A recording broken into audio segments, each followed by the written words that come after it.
ክርስቶስ ተንሥአ እሙታን በአቢይ ኃይሎ ስልጣን አሰሮ ለሰይጣን አግዓዞ ለአዳም ሰላም ሚእዜሰ ኮነ ፍስሐ ወሰላም። ሰላም ጤና ይስጥልኝ። በመላው ዓለም የምትገኙ ውድ ኦርቶዶክሳውያን ክርስቲያኖች እንዲሁም የቻናላችን ተከታታዮች ይህ ድምጽ የሚሰማችሁ በሙሉ ሰላም ክርስቶስ ይብዛላችሁ። እንኳን ለጌታችን ለአምላካችን ለመድኃኒታችን ለኢየሱስ ክርስቶስ የትንሣኤ በዓል በሰላም አደረሳችሁ። ዛሬ ደግሞ በትንሣኤ ሰሞን ያለውን የዕለተ ሐሙስን ስያሜና በዕለቱ ያለውን መንፈሳዊ ትርጉም ይዘንላችሁ ቀርበናል። እስከ ፕሮግራሙ ፍጻሜ ድረስ አብራችሁን ቆዩ። ቪዲዮውን እንደተለመደው ላይክ፣ ሼር በማድረግና ለቻናላችን አዲስ የሆናችሁ ሰብስክራይብ በማድረግ ቤተሰብ እንድትሆኑ እንጋብዛለን። ከጌታችን ትንሣኤ በኋላ ያለው ሐሙስ አዳም ወይም አዳም ሐሙስ በማለት ይጠራል። ይህ ዕለት አዳም የተባለበት ምክንያት ጌታችን አምላካችን መድኃኒታችን ኢየሱስ ክርስቶስ በትንሣኤው ለአዳም የገባለትን ቃል ኪዳን መፈጸሙን ለማብሰር ነው። አዳም በሳተ ጊዜ እግዚአብሔር ከ5 ቀን ተኩል በኋላ ወይም 5500 ዘመን መጥቼ አድንሃለሁ ብሎት ነበር። ያ ቃል ኪዳን ዘመን ተፈጽሞ አዳም ከነ ልጆቹ ከሲኦል የወጣበት ትልቁ የድል ቀን ስለሆነ በስሙ ይጠራል። መንፈሳዊ ትምህርቱ የነጻነት አዋጅን ያሳየናል። አዳም ለብዙ ዘመናት በጨለመና በሞት ጥላ ስር ነበረ። የትንሣኤ ሐሙስ ግን የዚህ ጨለማ ማክተሚያ ነው። ትምህርቱ ክርስቶስ አዳምን ነጻ ሲያወጣው እኛንም ከኃጢአት ባርነት ነጻ አውጥቶናል። አዳም ወደ ቀድሞ ክብሩ እንደተመለሰ እኛም በትንሣኤው የእግዚአብሔር ልጆች የመሆን ሥልጣን አግኝተናል። አዳም የመጀመሪያ ሰውና የሰው ሁሉ አባት ነው።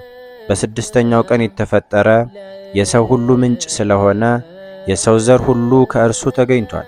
በዚህ ዕለት ለአዳም የተሰጠው የተስፋ ቃል ስለመፈጸሙ አዳም ከነ ልጆቹ በክርስቶስ ሞትና ትንሣኤ ነጻ ስለመውጣቱ ይታሰብበታል። በኦሪት ዘፍጥረት ምዕራፍ 3 ከቁጥር 15 ያለው ታሪክ ይህንን ይነግረናል።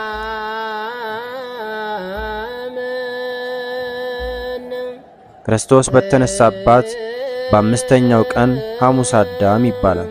ጌታችን አዳምን ከ5 ቀን ተኩል በኋላ ከልጅ ልጅህ ተወልጄ አድንሃለሁ ብሎ ቃል ገብቶለት እንደነበር በመጽሐፈ ቀሌምንጦስ ተጽፏል። አዳምና ሔዋን በገነት 7 ዓመት ከቆዩ በኋላ ትእዛዙን በመተላለፋቸው ከኤደን ገነት አስወጣቸው።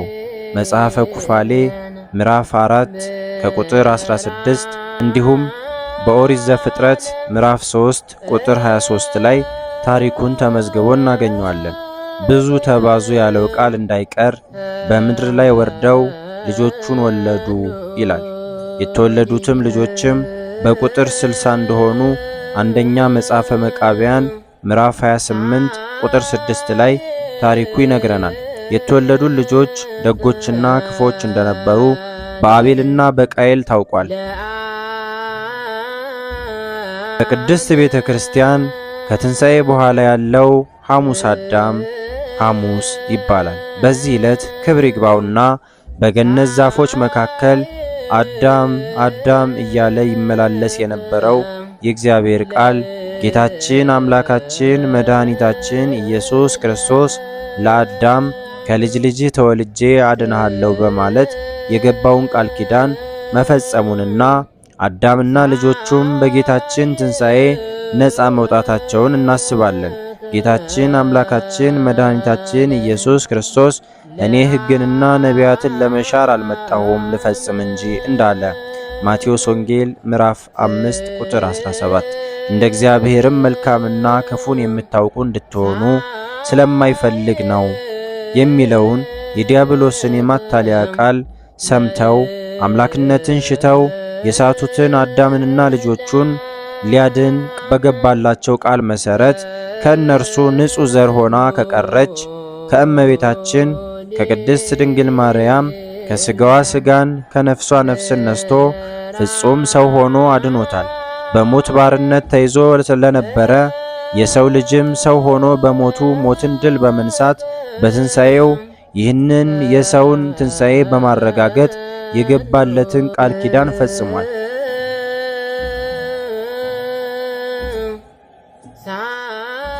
ውድ ክርስቲያኖች፣ የክርስቶስ ትንሣኤ ለአዳም የተገባለት ቃል ኪዳን የተፈጸመበት ብቻ ሳይሆን የነቢያት ትንቢትና የሐዋርያት ትምህርት እንዲሁም የእምነታችንም አማናዊነት የተረጋገጠበት ነው። ሐዋርያው ቅዱስ ጳውሎስ ክርስቶስ ካልተነሳ እንግዲህ ስብከታችን ከንቱ ነው፣ እምነታችሁም ደግሞ ከንቱ ናት ማለቱ ለዚህ ነው። አንደኛ ቆሮንቶስ ምዕራፍ 15 ቁጥር 13። በትንሣኤው ወደ ሕይወት የመራን አምላካችን ስሙ የተመሰገነ ይሁን። ወስብሐት ለእግዚአብሔር ወለወላዲቱ ድንግል ወለመስቀሉ ክቡር። ይቆየን።